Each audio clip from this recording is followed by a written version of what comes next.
Y'all, when I tell you this has been a journey, it's been problems after problems.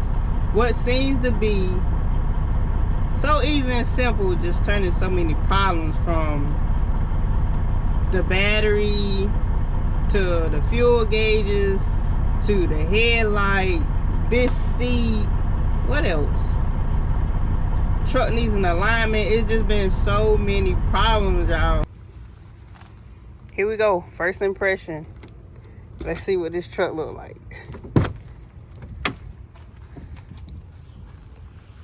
Look like they had it strapped down. It ain't, I guess it ain't too bad. I can tell it was owned by a man because it smelled just like some cologne. I do have my Lysol, hand sanitizer, all that stuff. It ain't too bad. I'm not gonna open that. That look like a toilet.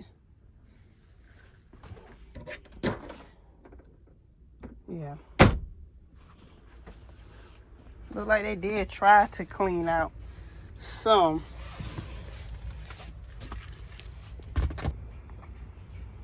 So I tried to give it some power. I cut it on right here. And nothing's coming on.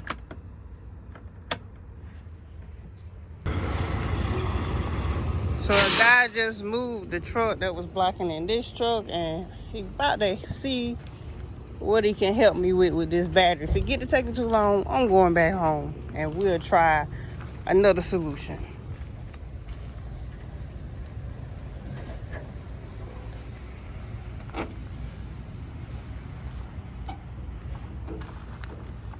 Hot enough out here for you? Just about. They talk like tomorrow and Sunday's gonna be rough, sure enough.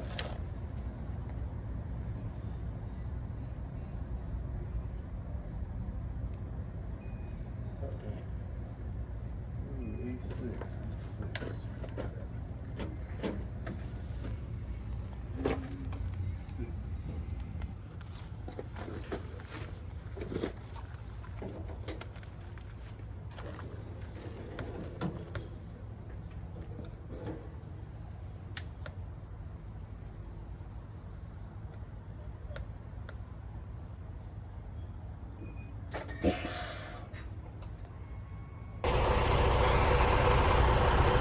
So we finally got it started. Letting it air up and run for a while before I pull out. I've been looking over the truck the whole time I've been waiting under the hood, looking at the tires, the brakes, everything to make sure everything is good before I leave from here. Y'all, I had to get some fuel because y'all seen it was on E. I'm about 60 miles from the house. I put like $60 worth in. I know I'm gonna get my money back though.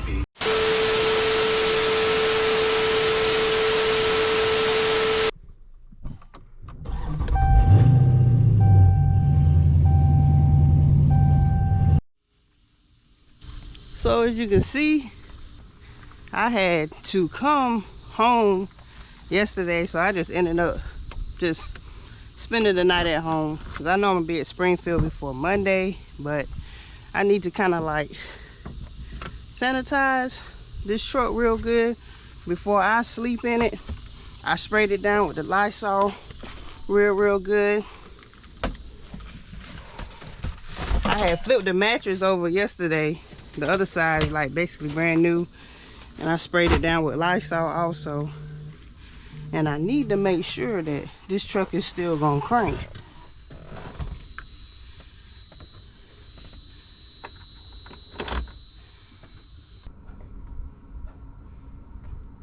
Let's see if we can get some juice.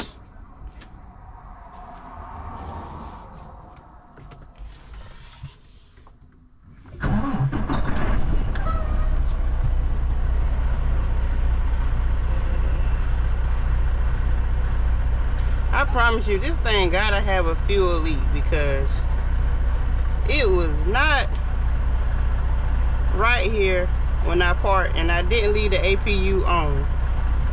It just got to this line right here.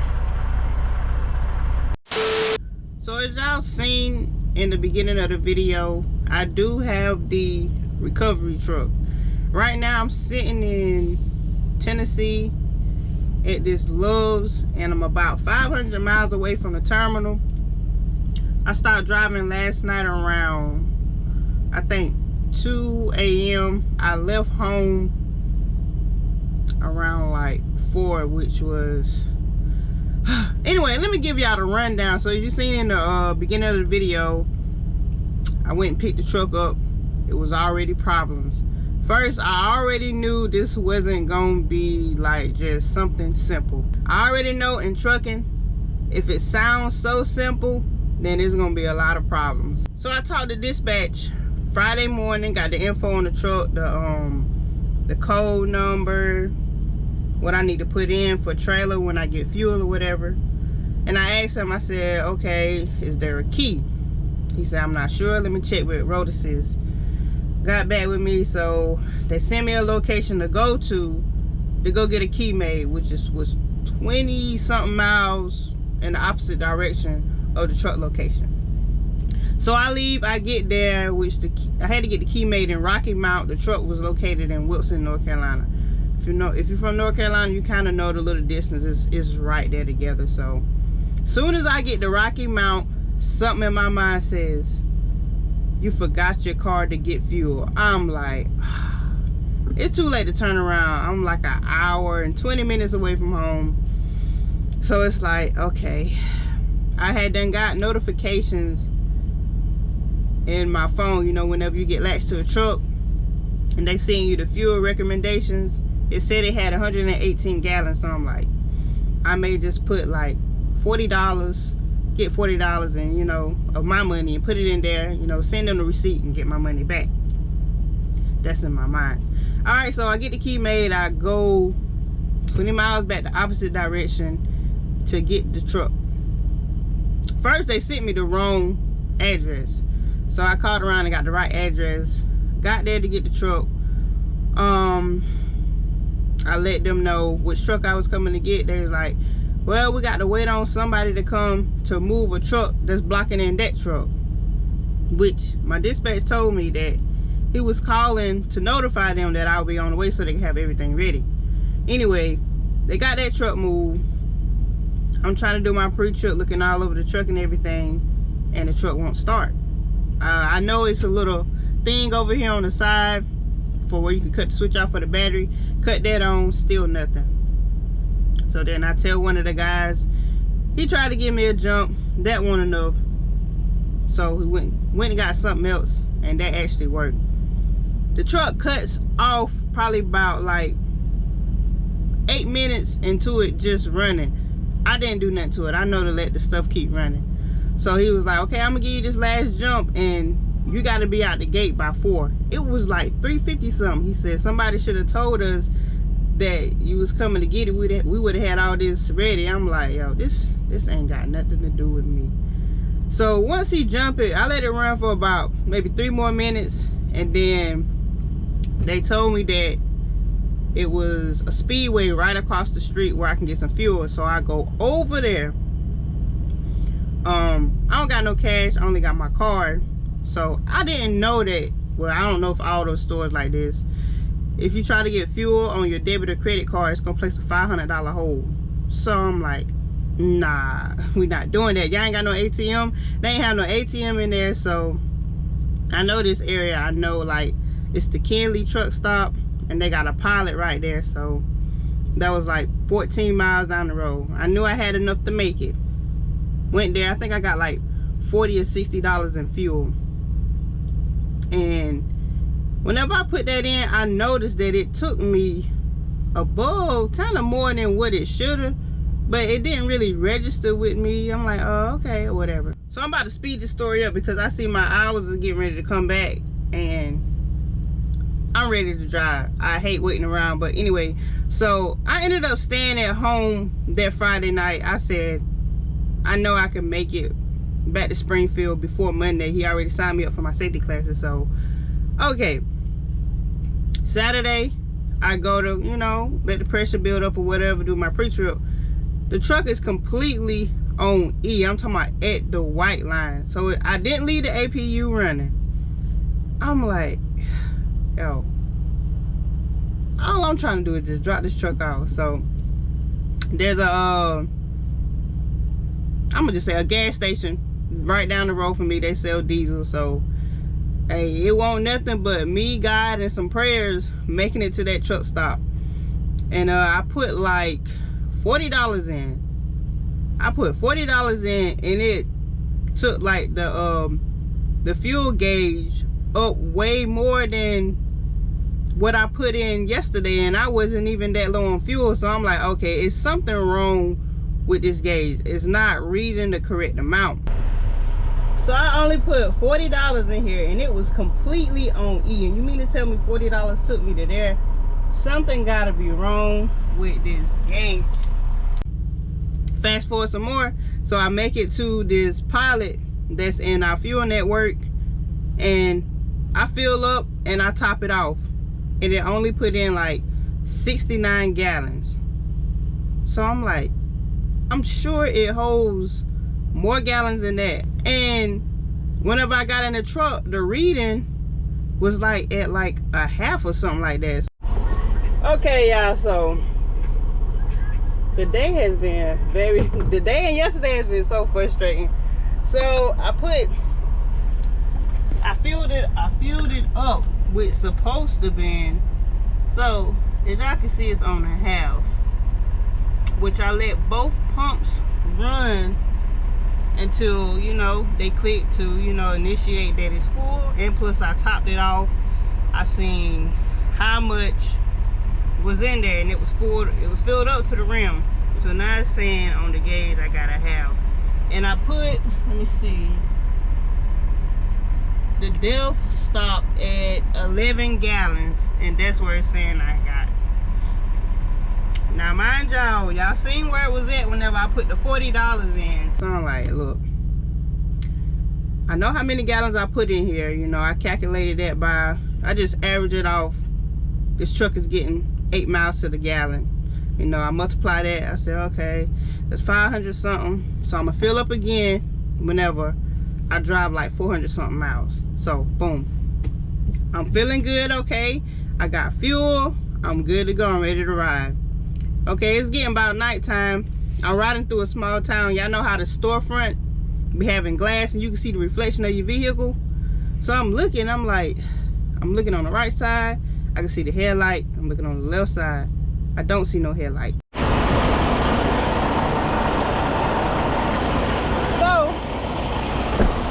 here we go to another problem. The headlight just went out.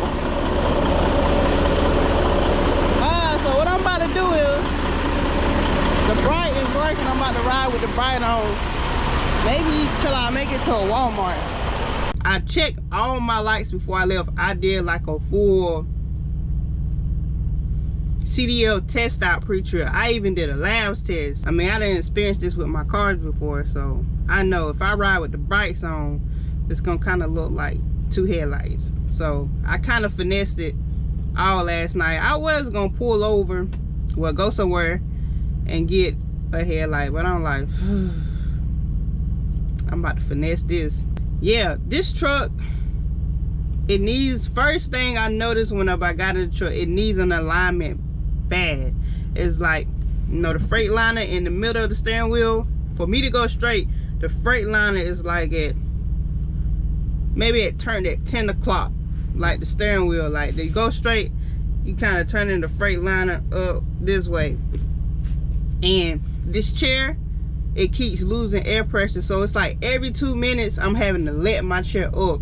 And I ain't talking about it's just dropping down a little bit, I'm talking about it's dropping all the way to the ground. Like literally I'm like all the way down here, like within 2 minutes. So between the gauges, the alignment, the chair, and I noticed it's only got sound on one side of the truck. What else do I notice? The headlight, one of the tire sensors is disconnected, So far, that's all I noticed. But this supposed to be so simple, so easy. Pick it up, drop it off. It's just, it ain't really, I'm not letting it bother me, because I don't let a lot of stuff bother me like that. It's just, I'm just going with the flow. Like, since I've been out here and trucking, I already know to kind of expect the worst, especially on stuff that seems so simple and so easy. So yeah, y'all, I'm headed to the terminal. I wanted to record this video whenever I got there, but in order for me to get this video out on time, I needed to record it now, and plus I got time to waste because I'm waiting on my time to come back. But yeah, I start classes Monday. Today is Sunday, and I'm gonna give y'all an update on that whole process.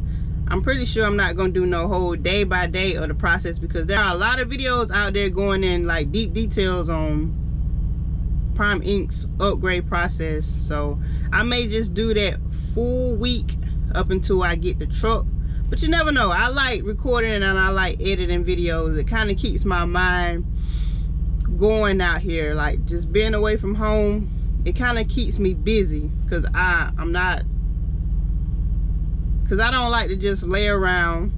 I like to constantly be doing something, and recording, it's kind of like my therapy. You know how people go to the gym, some people play golf and stuff like that, but when I record and I edit, it makes me feel good. It makes me feel like, okay, I'm accomplishing something. Also, for those of you that's asking me about my TNT process that's going into TNT, like, how long does it take? Now, my situation is not going to be your situation. Whenever I say I was in TNT from March the 9th to August the 6th, I'm not talking about the 50,000 miles. On August the 6th, it was like over 70,000 miles. I hit 50,000 miles, I think it was the end of June. Yeah, it was the end of June when I hit 50,000 miles. So from March, April, May, June, that's about three months. It may have been the first beginning of July, but it was right there. So whenever I speak on from March to August, I'm not just talking about the 50K. I'm talking about overall, we did like 70,000 miles. But yeah, make sure y'all like this video. Leave a comment down below. Subscribe to the channel if you haven't already. Subscribe. And I will see y'all in the next video.